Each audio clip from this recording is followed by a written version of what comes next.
അക്കൗണ്ടൻസിയുടെ പുതിയ വീഡിയോ ക്ലാസ്സിലേക്ക് എല്ലാവർക്കും സ്വാഗതം. നമ്മൾ കഴിഞ്ഞ ക്ലാസ്സിൽ റെസിപ്റ്റ് ആൻഡ് പേയ്മെന്റ് അക്കൗണ്ട് എങ്ങനെയാണ് തയ്യാറാക്കുന്നത് എന്നുള്ള കാര്യങ്ങൾ നമ്മൾ മനസ്സിലാക്കി നമ്മളത് ചെയ്തു. ഇന്ന് നമ്മൾ പരിചയപ്പെടാൻ പോകുന്നത് ഇൻകം ആൻഡ് എക്സ്പെൻഡിച്ചർ അക്കൗണ്ട് എങ്ങനെ തയ്യാറാക്കാം എന്നതിനെ കുറിച്ചാണ്. നമ്മൾ ആദ്യമേ പറഞ്ഞൊരു കാര്യമുണ്ട്, റെസിപ്റ്റ് ആൻഡ് പേയ്മെന്റ് അക്കൗണ്ടിനെ ആസ്പദമാക്കിയിട്ടാണ് ഇൻകം ആൻഡ് എക്സ്പെൻഡിച്ചർ അക്കൗണ്ടും അതുപോലെ തന്നെ ബാലൻസ് ഷീറ്റ് നമ്മൾ തയ്യാറാക്കുന്നത്. അപ്പോൾ നമുക്ക് ഒരു റെസിപ്റ്റ് ആൻഡ് പേയ്മെന്റ് ലഭിച്ചാൽ മാത്രമേ നമുക്ക് എന്ത് ചെയ്യാൻ പറ്റുള്ളൂ, ഇൻകം ആൻഡ് എക്സ്പെൻഡിച്ചർ അക്കൗണ്ട് തയ്യാറാക്കാൻ പറ്റുള്ളൂ. അപ്പൊ അതിന്റെ ചില കാര്യങ്ങൾ നമ്മൾ ഓൾറെഡി പഠിച്ചു കഴിഞ്ഞതാണ്. ആ കാര്യങ്ങൾ നമ്മൾ എന്ത് ചെയ്യാം, ഒന്നുകൂടി ആവർത്തിക്കുക.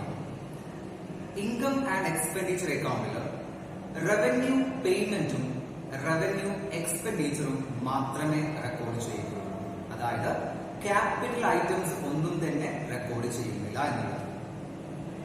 രണ്ടാമത്തെ കാര്യം, ഇൻകം ആൻഡ് എക്സ്പെൻഡിച്ചർ അക്കൗണ്ടിൽ ആ വർഷത്തെ ചെലവുകളും ആ വർഷത്തെ വരുമാനവും മാത്രമേ റെക്കോർഡ് ചെയ്യൂ. നമുക്കറിയാം, റെസിപ്റ്റ് ആൻഡ് പേയ്മെന്റ് അക്കൗണ്ടിൽ കഴിഞ്ഞ വർഷത്തെ എമൗണ്ട് ഉണ്ടാവാം, അതുപോലെ തന്നെ വരാൻ പോകുന്ന വർഷത്തേക്കുള്ള എമൗണ്ട് ഉണ്ടാവാം. പക്ഷെ അതൊന്നും തന്നെ എവിടെ ഉണ്ടാവില്ല, ഇൻകം ആൻഡ് എക്സ്പെൻഡിച്ചർ അക്കൗണ്ട് ഉണ്ടാവില്ല. ഇൻകം ആൻഡ് എക്സ്പെൻഡിച്ചർ അക്കൗണ്ടിൽ ആ വർഷത്തെ വരുമാനവും ആ വർഷത്തെ ചെലവുകളും മാത്രമേ ഉണ്ടായിരിക്കുള്ളൂ. ഓക്കെ, അപ്പൊ നമുക്ക് ആ കാര്യങ്ങളെ കുറിച്ച് എങ്ങനെയാണ് റെസിപ്റ്റ് ആൻഡ് പേയ്മെന്റ് അക്കൗണ്ടിൽ നിന്ന് ഇൻകം ആൻഡ് എക്സ്പെൻഡിച്ചർ അക്കൗണ്ട് തയ്യാറാക്കാമെന്ന് നോക്കാം. പ്രധാനമായും നമ്മൾ ശ്രദ്ധിക്കേണ്ട കാര്യം, റെസിപ്റ്റ് ആൻഡ് പേയ്മെന്റ് അക്കൗണ്ട് ഉണ്ടാകുന്ന കാര്യങ്ങൾ എന്തൊക്കെയാണ് നമുക്ക് മനസ്സിലാക്കിയെടുക്കാം. റെസിപ്റ്റ് സൈഡില് ഓപ്പണിംഗ് ബാലൻസ് ഉണ്ടായിരിക്കും, അതുപോലെ റെസിപ്റ്റ് സൈഡിലെ മറ്റു കാര്യങ്ങൾ ക്യാപിറ്റൽ റെസിപ്റ്റ് ഉണ്ടായിരിക്കും, അതുപോലെ റവന്യൂ റെസിപ്റ്റ് ഉണ്ടായിരിക്കും. ഏത് വർഷവും ആവാം. പേയ്മെന്റ് സൈഡ് നോക്കുകയാണെങ്കിൽ ക്യാപിറ്റൽ പേയ്മെന്റ് ഉണ്ടായിരിക്കും, റവന്യൂ പേയ്മെന്റ് ഉണ്ടായിരിക്കും, ക്ലോസിംഗ് ബാലൻസ് ഉണ്ടായിരിക്കും. ഇതാണ് നമ്മൾ ഓൾറെഡി പറഞ്ഞ് മനസ്സിലാക്കി വെച്ചിട്ടുള്ളത്. ഈ റെസിപ്റ്റ് ആൻഡ് പേയ്മെന്റ് അക്കൗണ്ടിൽ നിന്നാണ് നമ്മൾ ഇൻകം ആൻഡ് എക്സ്പെൻഡിച്ചർ അക്കൗണ്ട് തയ്യാറാക്കാൻ പോകുന്നത്. അപ്പൊ നമ്മൾ ഇവിടെ നോക്കുകയാണെങ്കിൽ ഈ ഒരു റെസിപ്റ്റ് ആൻഡ് പേയ്മെന്റ് അക്കൗണ്ടിൽ നിന്ന് ഇൻകം ആൻഡ് എക്സ്പെൻസ് ഉണ്ടാകുന്ന വളരെ സിമ്പിൾ ആയിട്ടുള്ള ടെക്നിക്ക് നമ്മൾ ആദ്യം പഠിക്കാം. റെസിപ്റ്റ് ആൻഡ് പേയ്മെന്റ് അക്കൗണ്ടിലെ ഡെബിറ്റ് സൈഡ്, അതായത് റെസിപ്റ്റ് സൈഡ്, ഈ സൈഡിലെ ഐറ്റംസ് എല്ലാം ഇൻകം ആൻഡ് എക്സ്പെൻഡിച്ചർ അക്കൗണ്ടിന്റെ ക്രെഡിറ്റ് സൈഡിലാണ് കാണിക്കുന്നത്. ഡെബിറ്റ് സൈഡിലെ ഐറ്റംസ് എല്ലാം ഇൻകം ആൻഡ് എക്സ്പെൻഡിച്ചർ അക്കൗണ്ടിന്റെ ക്രെഡിറ്റ് സൈഡിലേക്ക്. വളരെ ഈസിയാണ്, ഇവിടെയുള്ള ഐറ്റംസ് ക്രെഡിറ്റ് സൈഡിലേക്ക് റെക്കോർഡ് ചെയ്യാൻ പറ്റും. രണ്ടാമത്തെ പോയിന്റ്, പേയ്മെന്റ് സൈഡിലുള്ള ഐറ്റംസ് എല്ലാം, അതായത് ക്രെഡിറ്റ് സൈഡിലുള്ള ഐറ്റംസ് എല്ലാം ഇങ്ങോട്ടേക്കാണ്, ഡെബിറ്റ് സൈഡിലേക്ക്. അപ്പൊ ജസ്റ്റ് ക്രോസ് ആയിട്ടാണ് നമ്മൾ ഐറ്റംസ് എടുക്കുക. എപ്പോഴും നമ്മുടെ അക്കൗണ്ടിങ്ങിലുള്ള ഒരു കാര്യമാണ്, ഒരു അക്കൗണ്ടിൽ നിന്ന് മറ്റൊരു അക്കൗണ്ടിലേക്ക് നമ്മൾ മാറ്റി എഴുതുകയാണെങ്കിൽ സൈഡ് ചേഞ്ച് ചെയ്യും.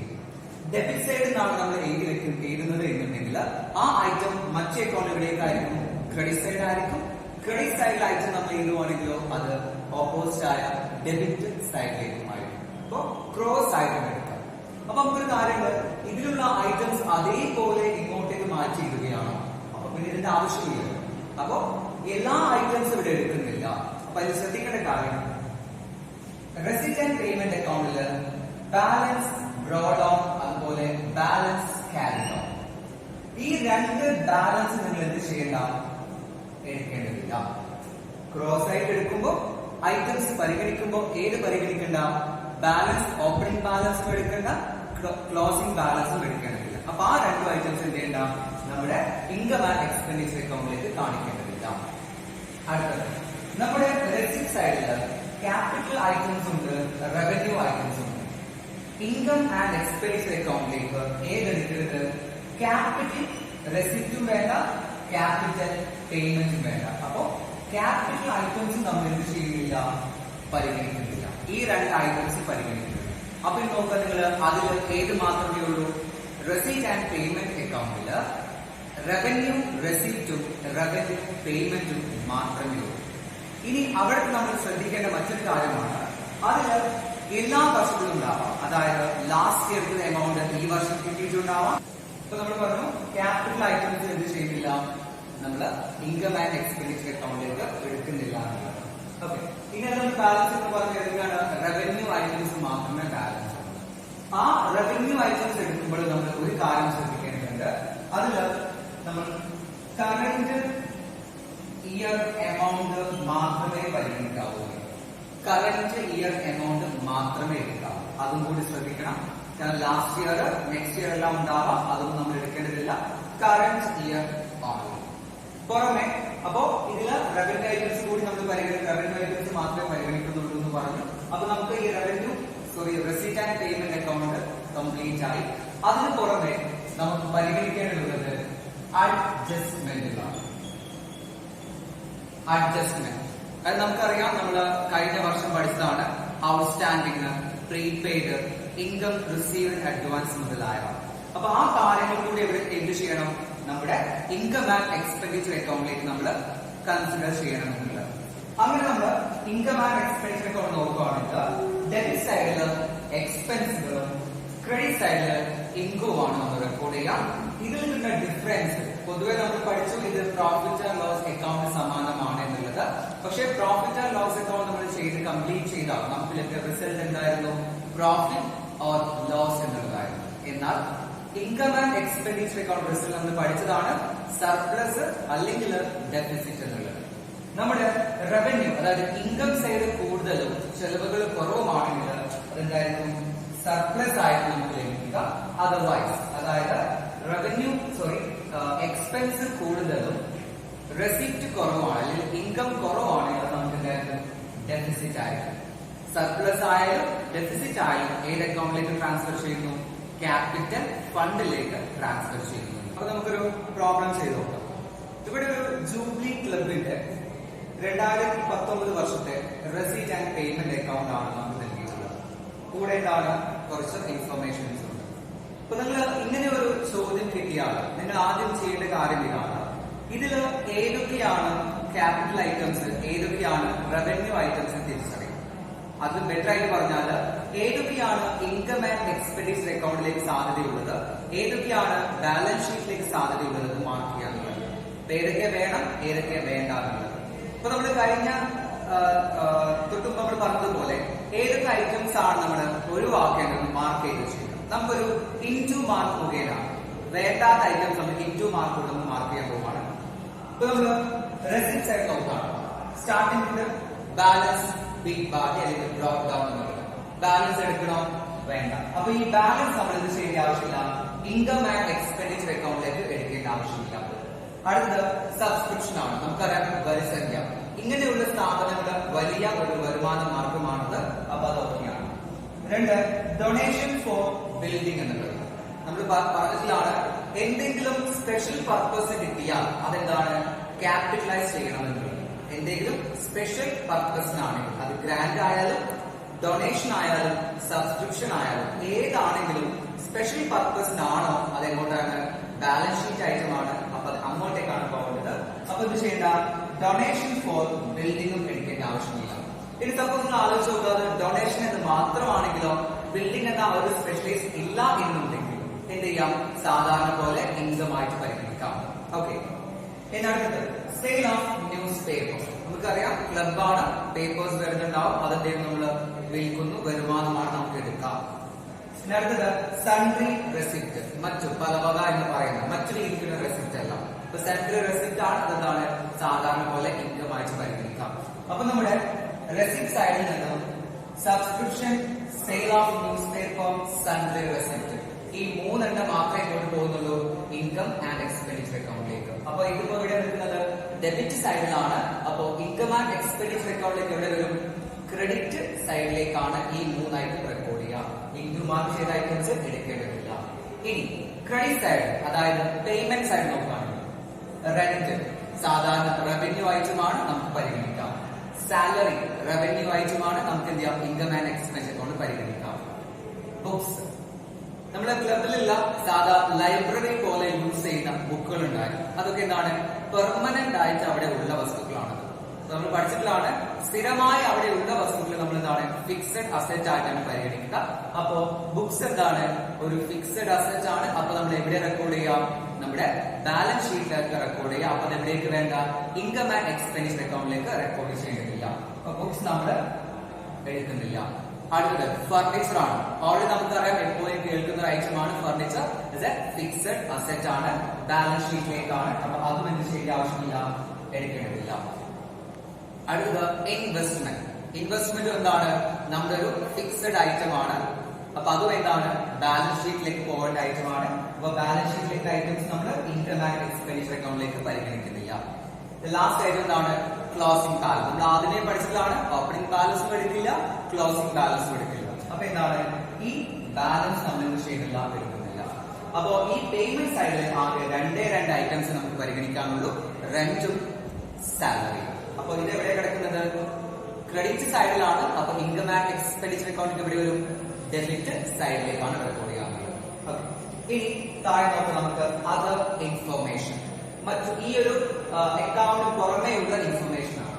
ഇപ്പൊ നമ്മള് പ്ലസ് വണ്ണിലൊക്കെ പഠിച്ചിട്ടുള്ളതാണ് നമ്മൾ അല്ലെ, ട്രയൽ ബാലൻസും അഡ്ജസ്റ്റ്മെന്റും. അതേപോലെ തന്നെയാണ് റെസിപ്റ്റ് ആൻഡ് പേയ്മെന്റ് അക്കൗണ്ടും അഡ്ജസ്റ്റ്മെന്റും. അവിടെ പഠിച്ച അതേ രീതിയിൽ തന്നെയാണ് ഇവിടെ പറയുന്നത്. ഒന്നാമത്തെ പോയിന്റ് പറയുന്നത് സബ്സ്ക്രിപ്ഷൻ ഔട്ട്സ്റ്റാൻഡിംഗ് ആസ് ഓൺ 31/12/2019 ₹2000. അതായത് സബ്സ്ക്രിപ്ഷൻ ആയിട്ട് വരസന്ധിയായി ഇനിയും നമുക്ക് കിട്ടാനുള്ളത്, ഇനിയും നമുക്ക് കിട്ടാൻ ബാക്കിയുള്ളത് എത്രയാണ്? 2000 രൂപ ഇനിയും കിട്ടാനുണ്ട്. അപ്പൊ അതെന്താണ്? ഈ വർഷത്തേതാണ്. അപ്പൊ നമ്മൾ എന്താ ചെയ്യേണ്ടി വരാം? കൂട്ടണോ അതല്ല കുറയ്ക്കണോ? നിലവിലെ സബ്സ്ക്രിപ്ഷനോട് കൂടി നമ്മൾ ആ സംഖ്യ കൂട്ടണോ കുറയ്ക്കണോ എന്നുള്ളത് ഈ വർഷം കിട്ടാനുള്ളതാണ്. അപ്പൊ അതുകൊണ്ട് എന്ത് ചെയ്യാം? ഈ വർഷത്തേതാണ്. അപ്പൊ ഒന്നാമതായി നമ്മൾ എന്താ ചെയ്യേണ്ടത്? It should be added. ഏതാണോ ഐറ്റം, അതായത് സബ്സ്ക്രിപ്ഷൻ അതിനോട് കൂടി നമ്മൾ എന്ത് ചെയ്യണം? ഇൻകം ആൻഡ് എക്സ്പെൻഡിച്ചർ അക്കൗണ്ടിൽ ആഡ് ചെയ്യണം, കൂട്ടിയാണ് കാണിക്കേണ്ടത്. രണ്ടാമത് സാലറി ഡ്യൂ. സാലറി ഡ്യൂ ആവുമെന്ന് പറഞ്ഞാല് സാലറി പേ ചെയ്യാനായിട്ടുണ്ട്, പക്ഷെ എന്താണ്? ബട്ട് നോട്ട് പെയ്ഡ്, പേ ചെയ്തിട്ടില്ല. അതായത് നമ്മൾ പഠിക്കുന്ന ഔട്ട്സ്റ്റാൻഡിംഗ് സാലറി. സാലറി ഇൻകർ ചെയ്തിട്ടുണ്ട്, പക്ഷെ എന്താണ്? ഇതുവരെ പേ ചെയ്തിട്ടില്ല. അതായത് ഔട്ട്സ്റ്റാൻഡിംഗ് സാലറി ആണ് ഉദ്ദേശിക്കുന്നത്. അതായത് ഈ വർഷം കൊടുക്കാനുണ്ട് നമ്മൾ, പക്ഷെ എന്താണ്? ഇതുവരെ കൊടുത്തിട്ടില്ല എന്നുള്ളത്. അപ്പൊ അത് നമ്മൾ എന്താ ചെയ്തത്? ഈ വർഷത്തെ എമൗണ്ട് ആയി പരിഗണിക്കുകയും ആ സാലറി നമ്മൾ എന്ത് ചെയ്യണം? അതില് ഏതാണോ സാലറിയിലേക്ക് എന്ത് ചെയ്യണം? നമ്മൾ ആഡ് ചെയ്ത് കാണിക്കുകയും വേണം. എന്നാൽ രണ്ടാമത്തെ പോയിന്റ് ഒരു കാര്യം കൂടി പറയുന്നുണ്ട്. Rent pre paid ₹500. Pre paid നമുക്കറിയാം, മുൻകൂറായിട്ട് അടച്ചു എന്നുള്ളത്. അപ്പൊ ശരിക്കും എന്താണത്? അടുത്ത വർഷത്തേക്കുള്ള എമൗണ്ട് ആണ് ഈ വർഷം പേ ചെയ്യുന്നത്. അപ്പൊ ശരിക്കും അത് ഈ വർഷത്തെ എമൗണ്ട് ആണോ? അല്ല. അപ്പൊ നമ്മൾ ആ 500 രൂപ നമ്മൾ എന്താ ചെയ്യേണ്ടത്? ഈ വർഷത്തേതല്ലാതെ അപ്പൊ ഈ വർഷത്തെ ഇൻകം ആൻഡ് എക്സ്പെൻഡിച്ചറിൽ ഉൾപ്പെടാൻ പാടില്ല. അതുകൊണ്ട് ആ സംഖ്യ നമ്മൾ എന്ത് ചെയ്യണം? നമ്മുടെ സ്റ്റേറ്റ്മെന്റിൽ വേണം മൈനസ് ചെയ്യണം. അപ്പൊ റെന്റ് കാണിക്കുന്ന സമയത്ത് 500 രൂപ നമ്മൾ എന്ത് ചെയ്യണം? മൈനസ് ചെയ്ത് കാണിക്കണം. സാലറി കാണിക്കുന്ന സമയത്തോ സാലറി കാണിക്കുമ്പോ 2500 രൂപ നമ്മൾ എന്ത് ചെയ്യണം? അതിലേക്ക് ആഡ് ചെയ്യണം. ഓക്കെ, ഇനി മൂന്നാമത്തെ point 31/12/2018 the club had a furniture of ₹6,000 and books ₹3,000. അതായത് നമ്മുടെ ഓപ്പണിംഗിലെ ബാലൻസ് ആണ് പറയുന്നത്. അതായത് നമ്മള് 2018, ഇതിപ്പോ 2019 സ്റ്റേറ്റ്മെന്റ് ആണിത്. 2018 അതായത് തുടങ്ങുന്ന സമയത്ത് നമ്മുടെ കയ്യിൽ ഉണ്ടായിരുന്നു 6000 രൂപയുടെ ഫർണിച്ചർ ഉണ്ടായിരുന്നു, 3000 രൂപയുടെ ബുക്സ് ഉണ്ടായിരുന്നു. ഇത് എന്തിനു വേണ്ടിയിട്ടാണ് തന്നിട്ടുള്ളത്? നമുക്കറിയാം ഫർണിച്ചറും ബുക്സും എവിടേക്ക് വരൂല? ഇൻകം ആൻഡ് എക്സ്പെൻഡിച്ചർ അക്കൗണ്ടിൽ വരുന്ന ഐറ്റം അല്ല. പിന്നെ എന്തിനാണ് ഇത് തന്നിട്ടുള്ളത്? ഇപ്പൊ കഴിഞ്ഞത് നമ്മൾ പഠിച്ചാണ് ബാലൻസ് ഷീറ്റിനെ കുറിച്ച് പറഞ്ഞ സമയത്ത് നമ്മൾ പറഞ്ഞിട്ടുണ്ടായിരുന്നു ക്യാപിറ്റൽ ഫണ്ട് എന്ന് പറഞ്ഞ ഐറ്റം, ക്യാപിറ്റൽ ഫണ്ട്. അപ്പൊ നമ്മുടെ ക്വസ്റ്റ്യനില് ക്യാപിറ്റൽ ഫണ്ടിനെ കുറിച്ച് ഒന്നും പ്രതിപാദിച്ചിട്ടില്ല. അപ്പോ ക്യാപിറ്റൽ ഫണ്ട് കണ്ടുപിടിക്കാൻ വേണ്ടിയിട്ടാണ് നമുക്ക് എന്ത് തന്നിട്ടുള്ളത്? ഈ ഒരു ഫർണിച്ചറിന്റെയും അതുപോലെ ബുക്സിന്റെയും ഓപ്പണിംഗിലെ എമൗണ്ട് തന്നിട്ടുള്ളത്. അത് ഓപ്പണിംഗ് ബാലൻസ് ഷീറ്റ് തയ്യാറാക്കുമ്പോഴാണ്. അപ്പൊ നമുക്ക് എന്ത് ചെയ്യേണ്ട ആവശ്യമില്ല? ഇൻകം ആൻഡ് എക്സ്പെൻഡിച്ചർ അക്കൗണ്ട് തയ്യാറാക്കുമ്പോൾ ഈ മൂന്നാമത്തെ പോയിന്റ് എന്താ? നമുക്ക് ആവശ്യമില്ല. നാലാമത് depreciate furniture by 3000. Furniture depreciate ചെയ്യുന്നു 3000 രൂപ. നമുക്കറിയാം അതൊരു അഡ്ജസ്റ്റ്മെന്റ് ആണ്. അത് എവിടെ കാണിക്കാം? എക്സ്പെൻസ് സൈഡ് ആണോ ഇൻകം സൈഡ് ആണോ കാണിക്കാം? എക്സ്പെൻസ് സൈഡിലായിട്ട് കാണിക്കുന്ന ഒരു ഐറ്റമാണ് ഡിപ്രീസിയേഷൻ. അപ്പൊ നമുക്ക് സിമ്പിൾ ആയി കാണിക്കുന്നത് ഇവിടെ നമ്മൾ പറഞ്ഞു റെന്റും സാലറി എന്ന് പറഞ്ഞു. അതിന് പുറമെ കാണിക്കാവുന്ന ഒരു ഐറ്റം ഏതായിരുന്നു? ഇപ്പോൾ നമ്മൾ പറഞ്ഞ ഡിപ്രീസിയേഷൻ ആണ്. അതിന്റെ സംഖ്യ നമുക്ക് ഡയറക്റ്റ് തന്നിട്ടുണ്ട് 3000. അപ്പൊ ഇപ്പൊ നമ്മൾ പറഞ്ഞ കാര്യങ്ങൾ അതേപടി അക്കൗണ്ട് വരച്ച് രേഖപ്പെടുത്തുക മാത്രമേ ഉള്ളൂ. അപ്പൊ ഒന്നുകൂടി നമുക്ക് പറയാൻ പറ്റുന്ന ഡെബിറ്റ് സൈഡിലുള്ള ഐറ്റംസ് എല്ലാം എന്താണ്? ക്രെഡിറ്റ്സിലേക്ക് മൂവ് ചെയ്യുന്നുണ്ട്. ഏതൊക്കെ എടുക്കേണ്ട? ബാലൻസ് എടുക്കേണ്ട, ഡൊണേഷൻ ഫോർ ബിൽഡിംഗും എടുക്കേണ്ട. ക്രെഡിറ്റ് സൈഡിലോ നോക്കുകയാണെങ്കിലോ ക്രെഡിറ്റ് സൈഡ് ഐറ്റംസ് എല്ലാം ഡെബിറ്റ് സൈഡിലേക്കാണ് വരിക. അതിൽ ഏത് എടുക്കണ്ട? ബുക്സ് എടുക്കേണ്ട. അതെന്താണ്? പെർമനന്റ് ആയിട്ടുള്ള ഐറ്റം ആണ്, ഫിക്സഡ് ആണ്, അതുകൊണ്ട് എന്താണ് ബാലൻസ് ഷീറ്റിലേക്കാണ് പോവുക. ഫർണിച്ചർ ഫിക്സഡ് ആണ്, ഇൻവെസ്റ്റ്മെന്റ് ഫിക്സഡ് ആണ്, അതുപോലെ എന്താണ് ക്ലോസിംഗ് ബാലൻസും എടുക്കുന്നില്ല, റെന്റും സാലറിയും മാത്രമേ എടുക്കുന്നുള്ളൂ. പുറമെ നമ്മൾ പറഞ്ഞു 4 അഡ്ജസ്റ്റ്മെന്റ് തന്നിട്ടുണ്ട്. അതിൽ ഏത് അഡ്ജസ്റ്റ്മെന്റ് നമുക്ക് ബാധകമല്ല? മൂന്നാമത്തെ പോയിന്റ് പറഞ്ഞ അഡ്ജസ്റ്റ്മെന്റ് നമുക്ക് ബാധകമല്ല. അതൊരു ഇൻഫോർമേഷൻ ആണ്. സ്റ്റാർട്ടിങ്ങിൽ ഇത്ര ഉണ്ടായിരുന്നു എന്നുള്ളതാണ്. അത് എന്തിനു വേണ്ടിയിട്ടാണ്? ക്യാപിറ്റൽ ഫണ്ട് നമുക്ക് കണ്ടുപിടിക്കാൻ വേണ്ടിയിട്ടുള്ള ഒരു ക്ലൂ ആണ് നമുക്ക് തന്നിട്ടുള്ളത്. ദെൻ സബ്സ്ക്രിപ്ഷൻ ഔട്ട്സ്റ്റാൻഡ് എന്ന് പറഞ്ഞു ഈ വർഷം കിട്ടാനുള്ളതാണ്. അപ്പോ തന്നിരിക്കുന്ന എമൗണ്ടിലേക്ക് എന്ത് ചെയ്യണം? ആ സംഖ്യ ആഡ് ചെയ്യണം എന്ന് പറഞ്ഞു. രണ്ടാമത്തെ പോയിന്റ് നമ്മൾ പറഞ്ഞത് സാലറി ഡ്യൂ 2500 ആണ്. അത് സാലറി ഔട്ട്സ്റ്റാൻഡിംഗ് ആണ്. അത് നമ്മൾ എന്താ ചെയ്യാം? ആഡ് ചെയ്യണം പറഞ്ഞു നമ്മൾ. അതുപോലെ റെന്റ് പ്രീപെയ്ഡ് മുൻകൂറായി അടച്ചത് അത് നമ്മൾ എന്താണ്? ഡിഡക്ട് ചെയ്യണം. കാരണം ഈ വർഷം ഇതെല്ലാം ഡിഡക്ട് ചെയ്യണമെന്ന് പറഞ്ഞു. നാലാമത്തെ പോയിന്റ് ഡിപ്രീസിയേഷൻ ആണ്. ഡയറക്റ്റ് ആയിട്ട് നമുക്ക് ഇവിടെ കാണിക്കാം. ഇൻകം ആൻഡ് എക്സ്പെൻഡിച്ചർ അക്കൗണ്ടിന്റെ ഡെബിറ്റ് സൈഡിൽ കാണിക്കാം. അപ്പൊ നമുക്ക് എന്ത് ചെയ്യാം? ഒരു ഇൻകം ആൻഡ് എക്സ്പെൻഡിച്ചർ അക്കൗണ്ട് വരച്ച് നോക്കാം. ഇൻകം ആൻഡ് എക്സ്പെൻഡിച്ചർ അക്കൗണ്ട് തയ്യാറാക്കിയിട്ടുണ്ട്. നേരത്തെ പറഞ്ഞതുപോലെ റെന്റ് അതിലേക്ക് നമ്മൾ ലെസ് ചെയ്തു, 500 ലെസ് ചെയ്തു, 2500. സാലറിയിലേക്ക് നമ്മൾ ഔട്ട്സ്റ്റാൻഡിംഗ് ആഡ് ചെയ്തു 10000. അതുപോലെ മറ്റൊരായിട്ട് ഏതായാലും ഡിപ്രീസിയേഷൻ ഫർണിച്ചറിന്റെ 3000 അത് കാണിച്ചിട്ടുണ്ട്. അപ്പോ എക്സ്പെൻസ് സൈഡിൽ ഈ ഐറ്റംസ് മാത്രമേ ഉള്ളൂ. ഇനി ഇൻകം സൈഡ് നോക്കുകയാണെങ്കിൽ സബ്സ്ക്രിപ്ഷൻ എഴുതി നമ്മൾ അതിലേക്ക് ഔട്ട്സ്റ്റാൻഡ് നമ്മൾ ആഡ് ചെയ്തു. ടോട്ടൽ 32 34,000. അതുപോലെ sale of news paper adjustment ഒന്നുമില്ല, ഡയറക്റ്റ് ആയിട്ട് എഴുതിയിട്ടുണ്ട്. സെൻട്രി റെസിപ്റ്റ് എന്തില്ല, അഡ്ജസ്റ്റ്മെന്റിൽ ഡയറക്റ്റ് എഴുതിയിട്ടുണ്ട്. അപ്പൊ ഇത്രയും ഐറ്റംസ് കൊണ്ട് നമുക്ക് income and expenditure account. Okay, ഇനി ഇതൊരു അക്കൗണ്ട് ആണ്. സാധാ അക്കൗണ്ടിൽ നമ്മൾ എങ്ങനെയാണോ ടോട്ടൽ ചെയ്ത് ബാലൻസ് ചെയ്തത് അതേ സിസ്റ്റം തന്നെയാണ്. അപ്പൊ നമുക്ക് ഇതിലെ ഡെബിറ്റ് എമൗണ്ട് കോളം ടോട്ടൽ ചെയ്താണ് 2500, 10,000, 3000 ടോട്ടൽ എത്രയാണ്? 15,500 നമുക്ക് ലഭിക്കുന്നു. ഇനി ക്രെഡിറ്റ് എമൗണ്ട് കോളം ടോട്ടൽ ചെയ്താൽ 34, 35, 36, 36,500. സോ ഈ രണ്ട് ബാലൻസ് ആണ് ഡിഫറൻസ് 21,000. അപ്പൊ നമുക്ക് ഇതിലെ ഏത് സൈഡാണ് കൂടുതൽ? ഇൻകം സൈഡ്, അതായത് ക്രെഡിറ്റ് സൈഡ് കൂടുതലാണ്. അപ്പൊ നമ്മൾ നേരത്തെ പറഞ്ഞു ഇൻകം കൂടുതലും ചെലവുകളും കുറവും, എക്സ്പെൻസ് കുറവുമാണ്. നമുക്ക് എന്താണത്? സർപ്ലസ് ആണ്. നമ്മൾ എവിടെ എഴുതാം? ഇതില് ഏത് ബാലൻസ് ഏത് സൈഡിലാണ് കുറവുള്ളത്? എവിടെ കുറവുള്ളത്? ഡെബിറ്റ് സൈഡിൽ. അപ്പൊ നമ്മള് ഡെബിറ്റ് സൈഡ് നമ്മൾ എമൗണ്ട് എഴുതുന്നു 21,000. പൊതുവെ നമ്മൾ ഇങ്ങനെ അക്കൗണ്ട് ചെയ്യുമ്പോൾ നമ്മൾ അതിന്റെ പർട്ടിക്കുലർ കോളത്തിൽ നമ്മൾ എന്താ കൊടുക്കാറുള്ളത്? ബാലൻസ് എന്നാണ് കൊടുക്കാറുള്ളത്. പക്ഷേ ഇത് receipt and payment account, sorry income and expenditure അക്കൗണ്ടിൽ അതല്ല കൊടുക്കുക. പകരം എന്താ കൊടുക്കുക? സർപ്ലസ് എന്നാണ് കൊടുക്കുക. Okay, income and expenditure account ആകുമ്പോൾ ബാലൻസ് ദീർഘാദി 4 എഴുതരുത്. ഈ സൈഡിലേക്കാണ് റിസൾട്ട് കിട്ടിയത് എന്നുണ്ടെങ്കിൽ സർപ്ലസ് എന്ന ടേമാണ് ഉപയോഗിക്കുക.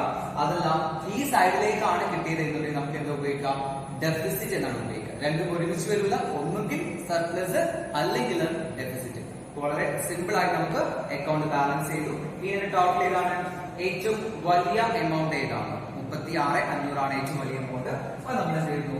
രണ്ടിന്റെയും ടോട്ടൽ ആയിട്ട് റെക്കോർഡ് ചെയ്യും 36,500. അപ്പോ വളരെ സിമ്പിൾ ആയി നമുക്ക് എന്ത് ചെയ്യാൻ പറ്റും? റെസീറ്റ് ആൻഡ് പേയ്മെന്റ് അക്കൗണ്ടിൽ നിന്ന് ഇൻകം ആൻഡ് എക്സ്പെൻഡിച്ചർ അക്കൗണ്ട് തയ്യാറാക്കാൻ പറ്റും. ചില ഐറ്റംസ് എടുക്കില്ല എന്ന് പറഞ്ഞു, ആ ഐറ്റംസ് ഒഴിവാക്കുക. ക്രോസ് ആയിട്ട് നമ്മൾ ഐറ്റംസ് എടുക്കുക. പിന്നെന്താണ്? ഈ വർഷത്തേത് മാത്രം എടുക്കുക. നമ്മൾ പറഞ്ഞത് ചിലത് ആഡ് ചെയ്തു, അത് ഈ വർഷത്തേതാണ്. ചിലത് നമ്മൾ ലെസ് ചെയ്ത് ഈ വർഷത്തെ അല്ല. അപ്പൊ ഈ കാര്യം മാത്രം ശ്രദ്ധിച്ചാൽ മതി. പിന്നെ ഈ അക്കൗണ്ട് ക്ലോസ് ചെയ്യുമ്പോൾ പലരും തെറ്റിക്കാവുന്ന ഒരു കാര്യമാണ്. സംഖ്യക്ക് നേരെ എന്തുകൊണ്ട് ചെയ്തു? ബാലൻസ് എന്നേക്കും. ബാലൻസ് ചെയ്തിട്ട് പകരം എന്ത് ചെയ്യുക? ഈ സൈഡിലേക്ക് ലഭിച്ചെങ്കിൽ സർപ്ലസ് എന്ന് മാർക്ക് ചെയ്യുക. അതുപോലെ ക്രെഡിറ്റ് സൈഡിലേക്കാണ് ലഭിച്ചെങ്കിൽ എന്ത് ചെയ്യാം? ഡെഫിസിറ്റ് എന്ന് മാർക്ക് ചെയ്യുക. ഓക്കെ, അപ്പൊ നമ്മൾ ഇൻകം ആൻഡ് എക്സ്പെൻഡിച്ചർ അക്കൗണ്ട് നമ്മൾ കംപ്ലീറ്റ് ചെയ്തു. സർപ്ലസ് നമുക്ക് ലഭിക്കുകയും ചെയ്തു. ഇനി അടുത്ത് നമ്മൾ പറഞ്ഞു ആ ഒരു ഇൻഫർമേഷനിലെ അതർ ഇൻഫർമേഷനില് മൂന്നാമത്തെ പോയിന്റ് അല്ലെ, നമുക്ക് 2018 ക്ലബിന് ഇത്ര എമൗണ്ടിന് ഫർണിച്ചർ ഉണ്ടായിരുന്നു, അതുപോലെ ബുക്സ് ഉണ്ടായിരുന്നു എന്ന് പറഞ്ഞു. അത് എന്തിനു വേണ്ടിയിട്ടായിരുന്നു? ക്യാപിറ്റൽ ഫണ്ട് എത്രയാണ് കണ്ടുപിടിക്കാൻ വേണ്ടി. അപ്പോ ഇങ്ങനെയുള്ളൊരു ചോദ്യത്തില് ഹിഡൻ ആയി കിടക്കുന്ന ഒരു ആവശ്യമാണെന്ന് ക്യാപിറ്റൽ ഫണ്ട് എത്രയാണെന്ന് കണ്ടുപിടിക്കുന്നത്. നോർമൽ കേസിൽ ഒരു ചോദ്യത്തിൽ എന്തുണ്ടാവില്ല? ക്യാപിറ്റൽ ഫണ്ട് ഡയറക്റ്റ് ആയി തന്നിട്ടുണ്ടാവില്ല. അപ്പൊ നിങ്ങൾ എന്ത് ചെയ്യണം? ഇങ്ങനെ ഒരു അതർ ഇൻഫർമേഷൻ കണ്ടാൽ മനസ്സിലാക്കുക. അതിന് വേണ്ടിയിട്ടാണ് ക്യാപിറ്റൽ ഫണ്ട് കണ്ടുപിടിക്കാൻ വേണ്ടിയിട്ടാണ്. അപ്പൊ നിങ്ങൾ ചെയ്യേണ്ടത് എന്താ വെച്ചാല് ഒരു ഓപ്പണിംഗ് ബാലൻസ് ഷീറ്റ് വരയ്ക്കുക. സാധാരണ ബാലൻസ് ഷീറ്റിന്റെ അതേ ഫോർമാറ്റ് തന്നെയാണ്. ലയബിലിറ്റി എമൗണ്ട്, അസറ്റ് എമൗണ്ട്, അതേ ഫോർമാറ്റ് തന്നെയാണ്. നമുക്ക് നോക്കാം. ഇനി ഏത് മാത്രം എടുക്കാൻ പാടുള്ളൂ? എല്ലാ അസറ്റും ലയബിലിറ്റീസും എല്ലാം നോക്കേണ്ടത് ഫസ്റ്റില് സ്റ്റാർട്ടിങ്ങില്, അതായത് നമ്മൾ 2019 നമ്മൾ ക്ലോസ് ചെയ്യുന്നതാണ്. അപ്പൊ 2018 വർഷത്തില് ആ സ്റ്റാർട്ടിങ്ങില് എന്തെല്ലാമാണ് നമുക്ക് ഉണ്ടായിരുന്നത് അതാണ് നോക്കേണ്ടത്. അപ്പൊ ഇത് ഡയറക്റ്റ് ആയി മൂന്നാമത്തെ പോയിന്റ് പറഞ്ഞിട്ടുണ്ട്. ഫർണിച്ചർ എത്ര ഉണ്ടായിരുന്നു? 6000. ബുക്സ് എത്ര ഉണ്ടായിരുന്നു? 3000. ഇത് ഡയറക്റ്റ്ലി തന്നിട്ടുണ്ട്. അപ്പൊ ഇത് രണ്ടും എന്താണ്? നമുക്ക് അസറ്റ് ആണ്, നമുക്ക് ഡയറക്റ്റ് ആയിട്ട് ചെയ്യാം. ഫർണിച്ചർ 6000, അതുപോലെ ബുക്സ് 3000. ഓക്കെ, ഇനി ഇവിടെ ഞാൻ ഏകദേശിച്ചിട്ട് ക്യാഷ് 12,000. ഇത് എന്ത് അടിസ്ഥാനത്തിലായിരിക്കും? നമ്മുടെ ക്യാഷ് എന്ന് പറഞ്ഞ ടേം നമ്മൾ ഇവിടെ എവിടെയും നമ്മൾ പറഞ്ഞിട്ടുണ്ട്. അത് നമ്മുടെ ക്വസ്റ്റ്യനിലെ റെസിപ്റ്റ് ആൻഡ് പേയ്മെന്റ് അക്കൗണ്ട്, അത് എന്തിന് സമാനമാണ്? ക്യാഷ് ബുക്കിന് സമാനമാണ്. അപ്പൊ അതിന്റെ opening balance B bar B broad down, അത് ആ സംഖ്യ എന്തിനെയാ സൂചിപ്പിക്കുന്നത്? ക്യാഷിനെയാണ് സൂചിപ്പിക്കുന്നത്. ഓപ്പണിംഗ് ക്യാഷ് ആണ്. അതുകൊണ്ട് ആ സംഖ്യ എന്ത് ചെയ്യണം? ഓപ്പണിംഗ് ആണ്. അതുകൊണ്ട് എവിടെ എടുക്കാം? ഓപ്പണിംഗ് ബാലൻസ് ഷീറ്റിലേക്ക് പരിഗണിക്കാം. അപ്പൊ എല്ലായ്പ്പോഴും തെറ്റ് പറ്റാവുന്ന ഒരു ചാൻസ് ആണ് അത്. എല്ലാവരും എന്ത് ചെയ്യും? ഈ ഒരു റെസിപ്റ്റ് ആൻഡ് പേയ്മെന്റ് അക്കൗണ്ടില് ഈ ക്യാഷ് ബാലൻസ് എന്താണ് മിസ് ചെയ്യാറുണ്ട്, അത് എടുക്കാൻ വിട്ടുപോകാറുണ്ട്. അപ്പൊ എല്ലാവരും ശ്രദ്ധിക്കാതെ റെസിപ്റ്റ് ആൻഡ് പേയ്മെന്റ് അക്കൗണ്ടില് ഓപ്പണിംഗ് ബാലൻസും ക്ലോസിംഗ് ബാലൻസും ഉദ്ദേശിക്കുന്നത് എന്താണ്? ക്യാഷ് ബാലൻസിനെയാണ് ഉദ്ദേശിക്കുന്നത്. അപ്പൊ അതിലെ ഓപ്പണിംഗ് ക്യാഷ് ബാലൻസ് എന്താണ്? നമുക്ക് ഇവിടെ ഈ ഒരു ഓപ്പണിംഗ് ബാലൻസ് ഷീറ്റ് ഉൾപ്പെടുത്താം. സോ മൂന്നാമത്തെ ഐറ്റമായി നമ്മൾ ഉൾപ്പെടുത്തുന്നു ക്യാഷ്. എത്രയാണ് ഓപ്പണിംഗ് ബാലൻസ് നോക്കുക? 12,000 രൂപയാണ്. ഓക്കെ, ഇനി ലാബിലിറ്റി സൈഡ് നോക്കുകയാണെങ്കിൽ ലാബിലിറ്റിയെ കുറിച്ച് ഒരു ഇൻഫർമേഷൻ എന്താണ് നമ്മുടെ ക്വസ്റ്റ്യനിലില്ല. That means there is a non liability. Liabilities ഒന്നും തന്നെ എന്താണ് നമുക്ക് അവൈലബിൾ അല്ല. ഇപ്പോ നമുക്കറിയാം സാധാരണ അക്കൗണ്ട് രണ്ട് സൈഡിലെ അക്കൗണ്ട് നമ്മൾ എന്താ ചെയ്യുക? ബാലൻസ് ചെയ്യുന്ന അതേ ഫോർമാറ്റ് തന്നെയാണ് നമ്മൾ ഇവിടെ ചെയ്യാൻ പോകുന്നത്. നമുക്കറിയാം ബാലൻസ് ഷീറ്റ് ആണ്, രണ്ട് സൈഡും എന്തായിരിക്കും? ഓൾവേസ് ഈക്വൽ ആവണം. സോ ഇവിടെ 6000, 3000, 12,000. അപ്പൊ 12,000, 15, 21. സോ ടോട്ടൽ വരിക 21,000 ആണ് നമ്മുടെ ബാലൻസ് ഷീറ്റ് ടോട്ടൽ വരിക. ഇവിടെ എന്തില്ല? ഒരു എമൗണ്ട് ഇല്ല. സോ 21,000 നമ്മൾ ഇവിടെ എഴുതുന്നു. ഈ എമൗണ്ട്, ഈ ബാലൻസിംഗ് ഫിഗർ ആണ് നമ്മൾ എന്തായിട്ട് പരിഗണിക്കാൻ പോകുന്നത്? ക്യാപിറ്റൽ ഫണ്ട് ആയിട്ട് പരിഗണിക്കാൻ പോകുന്നത്. That's called as balancing figure. ബ്രാക്കറ്റിലാണ് എഴുതി വെക്കാം. അതാണ് ബാലൻസിംഗ് ഫിഗർ ആകുന്നത്. അപ്പൊ പൊതുവെ കേസുകളിലെല്ലാം എന്താണ് ഇതുപോലെ തന്നെ ആയിരിക്കും. അസറ്റ് സൈഡ് ഐറ്റംസ് ഉണ്ടാവും, ലയബിലിറ്റി സൈഡ് ഐറ്റംസ് ഉണ്ടാവില്ല. അപ്പൊ എത്രയാണോ ഡിഫറൻസ് വരുന്ന ആ സംഖ്യ എന്തായിരിക്കും? ക്യാപിറ്റൽ ഫണ്ട് തന്നെയായിരിക്കും. അപ്പൊ ഈ ക്യാപിറ്റൽ ഫണ്ട് കണ്ടുപിടിക്കാൻ വേണ്ടിയിട്ടാണ് നമുക്ക് അതർ ഇൻഫർമേഷനിൽ അസറ്റ് ഇത്ര ഉണ്ടായിരുന്നു എന്നുള്ളത് തന്നിട്ടുള്ളത്. അപ്പൊ ഇതൊരിക്കലും എന്താണ് ക്വസ്റ്റ്യനിൽ ഡയറക്റ്റ് ആയിട്ട് ഒരിക്കലും പറയില്ല ക്യാപിറ്റൽ ഫണ്ട് കാണണം എന്നുള്ളത് ഒരിക്കലും പറയില്ല. അത് നമ്മുടെ ആവശ്യമാണെന്ന് അത് കണ്ടുപിടിക്കുക എന്നുള്ളത്. ഇപ്പൊ ക്വസ്റ്റ്യനിൽ എവിടെയും കണ്ടിട്ടില്ല എന്ത് ക്യാപിറ്റൽ ഫണ്ട് കണ്ടുപിടിക്കുന്നില്ല, അല്ലെങ്കിൽ ഓപ്പണിംഗ് ബാലൻസ് ഷീറ്റ് തയ്യാറാക്കണം എന്നുള്ളത് എവിടെയും പറയില്ല. അപ്പൊ നമ്മൾ എന്ത് ചെയ്യണം? ഇതിന്റെ ഒരു പാർട്ടാണത്. ഇൻകം ആൻഡ് എക്സ്പെൻഡിച്ചർ അക്കൗണ്ട് തയ്യാറാക്കണം, അതുപോലെ ഓപ്പണിംഗ് ബാലൻസ് ഷീറ്റ് തയ്യാറാക്കണം, പിന്നെയോ നമ്മൾ ഈ വർഷത്തെ ബാലൻസ് ഷീറ്റ് തയ്യാറാക്കണം. അപ്പോ ഓപ്പണിംഗ് ബാലൻസ് ഷീറ്റ് നമ്മൾ എന്തിനു വേണ്ടിയിട്ടാണ് തയ്യാറാക്കിയത്? ക്യാപിറ്റൽ ഫണ്ട് കാൽക്കുലേറ്റ് ചെയ്യാൻ വേണ്ടിയിട്ടാണ്. സോ എന്തായി? നമ്മളത് കംപ്ലീറ്റ് ചെയ്തു. ക്യാപിറ്റൽ ഫണ്ട് എത്ര കണ്ടുപിടിച്ചു? 21,000. അപ്പൊ ഇനി നമുക്ക് തയ്യാറാക്കാനുള്ളത് ഈ വർഷത്തെ ബാലൻസ് ഷീറ്റ് ആണ്. അപ്പൊ നമ്മൾ ശ്രദ്ധിച്ചാൽ മതി, നമ്മുടെ റെസിപ്റ്റ് ആൻഡ് പേയ്മെന്റ് അക്കൗണ്ടിൽ നമ്മൾ ചില ഐറ്റംസ് നമ്മൾ ഇൻടു മാർക്ക് ചെയ്ത് വെച്ചിട്ടുണ്ട്. അതായത് അത് ഇൻകം ആൻഡ് എക്സ്പെൻഡിച്ചർ അക്കൗണ്ടിലേക്ക് എടുക്കുന്നില്ല, പകരം ഇതിലേക്ക് എടുക്കാം ബാലൻസ് ഷീറ്റിലേക്കാണ് എടുക്കാൻ നമ്മൾ മാറ്റി വെച്ചിട്ടുണ്ട്. ഓക്കെ, ആ ഐറ്റംസ് എല്ലാം നമ്മൾ എങ്ങോട്ട് എടുക്കണം? നമ്മുടെ അവസാനത്തെ ബാലൻസ് ഷീറ്റ്. അതായത് ഇൻകം ആൻഡ് എക്സ്പെൻഡിച്ചർ അക്കൗണ്ടിൽ ഉൾപ്പെടാത്ത എല്ലാ ഐറ്റംസും എവിടേക്ക് വരണം? ബാലൻസ് ഷീറ്റിലേക്ക് വരണം. അപ്പൊ നമുക്ക് എന്ത് ചെയ്യാം? അസറ്റ് സൈഡ് ആദ്യം നോക്കാം. ഓക്കെ, ഇതില് അസറ്റ് സൈഡ് നോക്കുമ്പോൾ നമുക്കൊരു ക്ലൂ എന്താ വെച്ചാല് നമ്മുടെ റെസിപ്റ്റ് ആൻഡ് പേയ്മെന്റ് അക്കൗണ്ടിന്റെ പേയ്മെന്റ് സൈഡ്, അതായത് ശരിക്കും നോക്കാൻ ഇതേപോലെ കല്ല് കളിച്ചുള്ള ആ സ്റ്റേറ്റ്മെന്റിനുള്ള അതേ സൈഡ്, അതായത് ക്രെഡിറ്റ് സൈഡ്, ആ ക്രെഡിറ്റ് സൈഡിലുള്ള അതേ ഐറ്റംസ് എങ്ങോട്ട് വരിക? ഇതിന്റെ അസറ്റ് സൈഡിലേക്ക് വരിക എന്നുള്ളത്. ഇനി എന്ത് ചെയ്യണം? ഈ വർഷത്തെ ഓരോ എമൗണ്ട് നമ്മളിലേക്ക് റെക്കോർഡ് ചെയ്യണം. നമ്മൾ സാധാരണ ബാലൻസ് തയ്യാറാക്കുന്നല്ലേ കറന്റ് അസറ്റ് ആദ്യം എഴുതുക, ശേഷം എന്താണ് ഫിക്സഡ് അസറ്റ്. അതേ ഒരു പാറ്റേൺ ഫോളോ ചെയ്യാം. ഫസ്റ്റ് ആയി നമ്മൾ എഴുതുന്നത് ക്യാഷ് ആണ്. ഞാൻ നേരത്തെ പറഞ്ഞു റെസിപ്റ്റ് ആൻഡ് പേയ്മെന്റ് അക്കൗണ്ടിന്റെ ബാലൻസ് ഡ്രോ ഡൗണും ബാലൻസ് ക്യാരി ഡൗണും എന്താണ് ഉദ്ദേശിക്കുന്നത് എന്നുള്ളത്. എന്തായിരുന്നു? ക്യാഷ് ആണ്. അപ്പൊ അതില് ക്ലോസിംഗ് ക്യാഷ് എത്രയായിരുന്നു? ക്ലോസിംഗ് ക്യാഷ് ഉണ്ടായിരുന്നത് 15,000. 15,000 ആയിരുന്നു അതിന്റെ ക്യാഷ് എമൗണ്ട് എന്നത്.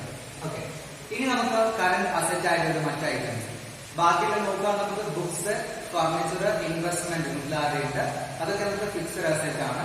അതില് അഡ്ജസ്റ്റ്മെന്റ് പറഞ്ഞ രണ്ട് ഐറ്റംസ് ഉണ്ട്. സബ്സ്ക്രിപ്ഷൻ ഔട്ട്സ്റ്റാൻഡിങ്ങും അതുപോലെ തന്നെ എന്താണ് പ്രീ പെയ്ഡ് റെന്റ്. ഈ രണ്ട് ഐറ്റംസ് എന്താണ് നമുക്ക് കറന്റ് അസറ്റ് ആണ്, കിട്ടാനുള്ളത്. അതുപോലെ മുൻകൂറായി അടച്ചിട്ടുള്ളത്.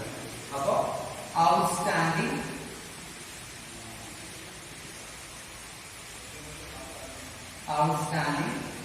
സബ്സ്ക്രിപ്ഷൻ. ഔട്ട്സ്റ്റാൻഡിങ് സബ്സ്ക്രിപ്ഷൻ ഉണ്ടായിരുന്നു 2000, 2000 രൂപ ഉണ്ടായിരുന്നു. പിന്നെ അതുപോലെ പ്രീ പെയ്ഡ് റെന്റ്. പ്രീപെയ്ഡ് എത്ര ഉണ്ടായിരുന്നു? 500. അപ്പൊ കറന്റ് അസറ്റ് നമുക്ക് ഇത്രയേ ഉള്ളൂ. ബാക്കിയുള്ളത് നമുക്ക് ഫിക്സഡ് അസറ്റുകളാണ്. 3 ഐറ്റംസ് നമുക്ക് മാറ്റി വെച്ചിട്ടുള്ളത്. Furniture, book, investment. ഈ 3 ഐറ്റംസ് ആണ്. അപ്പൊ നിങ്ങൾ ശ്രദ്ധിക്കേണ്ട കാര്യം എന്ന് വെച്ചാൽ അതിന്റെ ഓപ്പണിംഗിൽ ആ ബാലൻസ് എടുക്കാം. ഈ വർഷം പർച്ചേസ് ചെയ്തിട്ടുണ്ട്, ആ എമൗണ്ട് ആഡ് ചെയ്യാം. എന്തെങ്കിലും അഡ്ജസ്റ്റ്മെന്റ് ഉണ്ടെങ്കിൽ ലൈക്ക് ഡിപ്രീസിയേഷൻ അതുപോലെയുള്ളവരുണ്ടെങ്കിൽ ചെയ്യണം, അത് അഡ്ജസ്റ്റ് ചെയ്യുകയും വേണം. ഓക്കെ, അപ്പൊ നമുക്ക് ഫസ്റ്റ് ഓഫ് ഓൾ ബുക്കാണ് റെക്കോർഡ് ചെയ്യുന്നത്. ബുക്കിന് നമുക്ക് തന്നിരിക്കുന്ന എമൗണ്ട് എത്രയായിരുന്നു? 4,000. നമുക്ക് തന്നിരിക്കുന്ന എമൗണ്ട് റെസിപ്റ്റ് ആൻഡ് പേയ്മെന്റ് അക്കൗണ്ടില് 4,000. നമ്മുടെ ഓപ്പണിംഗ് ബാലൻസ് ഉണ്ടായിരുന്നു. അതിന്റെ ഓപ്പണിംഗ് ബാലൻസ് ഉണ്ടായിരുന്നത് ഓപ്പണിംഗ് എത്ര ഉണ്ടായിരുന്നു? ഓപ്പണിംഗ് നമ്മൾ പറഞ്ഞു 3,000. അതായത് 3,000 ഓപ്പണിംഗിലുണ്ട്. ഈ വർഷം നമ്മൾ പർച്ചേസ് എത്രയാണ്? 4,000. ടോട്ടൽ എത്രയാണ്? 7,000. 7,000 രൂപയുടെ ഫിക്സഡ്. നെക്സ്റ്റ് നോക്കുകയാണെങ്കിൽ ഇൻവെസ്റ്റ്മെന്റില് നമ്മൾ ഓപ്പണിംഗ് ബാലൻസ് നമുക്ക് തന്നിട്ടില്ല. നമുക്ക് എന്ത് മാത്രമേ ഉള്ളൂ? നമ്മുടെ കറന്റ് ഇയറിൽ പർച്ചേസ് ചെയ്ത എമൗണ്ട് മാത്രമേ ഉള്ളൂ. അത് 30,000, 30,000 രൂപയാണ് നമുക്ക് ഇൻവെസ്റ്റ്മെന്റ് ഉള്ളത്. ഇനി ലാസ്റ്റ് ആയിട്ട് നമുക്ക് റെക്കോർഡ് ചെയ്യാനുള്ളത് ഫർണിച്ചർ. ആദ്യം നോക്കാം ഫർണിച്ചർ ഓപ്പണിംഗ് ആഴ്ച എത്ര ഉണ്ടായിരുന്നു? ഫർണിച്ചറിന്റെ ഓപ്പണിംഗ് ബാലൻസ് 6,000 രൂപയായിരുന്നു. ഫർണിച്ചറിന്റെ ഓപ്പണിംഗ് ബാലൻസ് 6,000 ആയിരുന്നു. എന്നാൽ അതിലേക്ക് ആഡ് ചെയ്യുന്നത് ഈ വർഷം നമ്മൾ പർച്ചേസ് ചെയ്തത്, പുതുതായി നമ്മൾ പർച്ചേസ് ചെയ്ത എമൗണ്ട്, പർച്ചേസ് ചെയ്ത ഫർണിച്ചർ, ഈ വർഷം വാങ്ങിയിട്ടുള്ള ഫർണിച്ചർ എമൗണ്ട് എത്രയായിരുന്നു? 12,000. ഈ വർഷം വാങ്ങിയിട്ടുള്ളത് 12,000. ടോട്ടല് 18,000 രൂപയുടെ ഫർണിച്ചർ ഉണ്ടായിരുന്നു. അതിൽ നിന്ന് നമ്മൾ എന്ത് ചെയ്യാം? ഈ വർഷത്തെ ഡിപ്രീസിയേഷൻ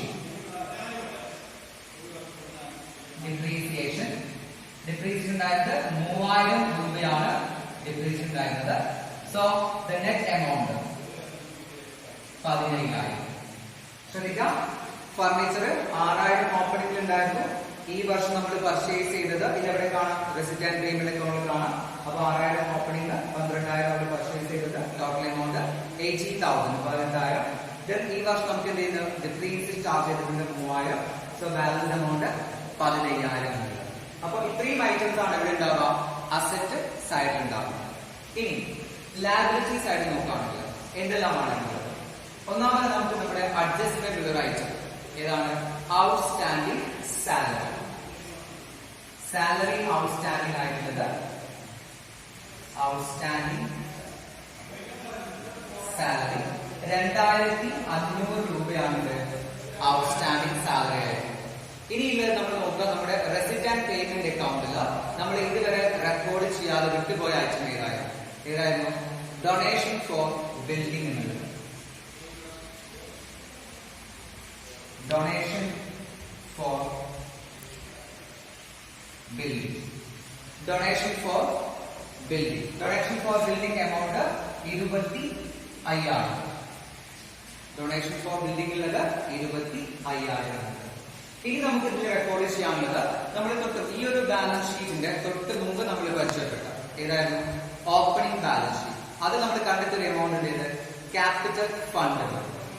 സോ ഏറ്റവും അവസാനമായി നമ്മൾ റെക്കോർഡ് ചെയ്യുന്ന ഐറ്റമാണ് എന്ത് ക്യാപിറ്റൽ ഫണ്ട്. നമ്മൾ കണ്ടെത്തിയ ബാലൻസ് എത്രയായിരുന്നു? കണ്ടെത്തിയ ബാലൻസ് 21,000. 21,000 ഓപ്പണിംഗ് ബാലൻസ് ഷീറ്റിൽ കിട്ടിയ ബാലൻസിംഗ് ഫിഗർ ആണത് 21,000. ദെൻ അതിലേക്ക് നമുക്ക് സർപ്ലസ് ആണോ ഡെഫിസിറ്റ് ആണോ ഉണ്ടായിട്ടുള്ളത്? സർപ്ലസ് ആണെങ്കിൽ ആഡ് ചെയ്യണം, ഡെഫിസിറ്റ് ആണെങ്കിലോ ലെസ് ചെയ്യണം. ഏതിലുണ്ട്? ക്യാപിറ്റൽ ഫണ്ടിൽ നിന്നാണ് ആഡ് ലെസ് ചെയ്യുക. സോ നമ്മൾ എന്ത് ചെയ്തു? ഈ എമൗണ്ട് ആഡ് ചെയ്തു സർപ്ലസ്. സർപ്ലസ് നമുക്ക് കിട്ടിയിട്ടുള്ളത് സർപ്ലസും 21,000 ആണ് സർപ്ലസ് കിട്ടിയിട്ടുള്ളത്. So net amount 42,000. ഓക്കെ, അപ്പൊ ഇത്രയും എമൗണ്ടുകളാണ് നമുക്ക് റെക്കോർഡ് ചെയ്യുന്നത്. ഇത്രയും എമൗണ്ട് റെക്കോർഡ് ചെയ്ത് നമ്മൾ കംപ്ലീറ്റ് ചെയ്യുമ്പോൾ എന്തായിരിക്കണം? നമ്മൾ ബാലൻസ് ഷീറ്റ് ആണ്. ബാലൻസ് ഷീറ്റിന്റെ പ്രത്യേകത എന്താണ്? രണ്ട് സൈഡും ഈക്വൽ ആയിരിക്കണം എന്നുള്ളത്. സോ ഇവിടെ 25,000, 42,000 ആൻഡ് 2,500 എല്ലാം കൂടെ കൗണ്ട് ചെയ്യുകയാണെങ്കിൽ 69,500 ആണ്. 69,500. അതുപോലെ തന്നെ ഇവിടെ നമ്മൾ അസറ്റ് എമൗണ്ട് കൗണ്ട് ചെയ്യുകയാണെങ്കിൽ 15,000, 2,500, 7,000, 30,000 and lastly 15,000. ഇത് ടോട്ടൽ ചെയ്യുമ്പോൾ 69,500. ഓക്കെ.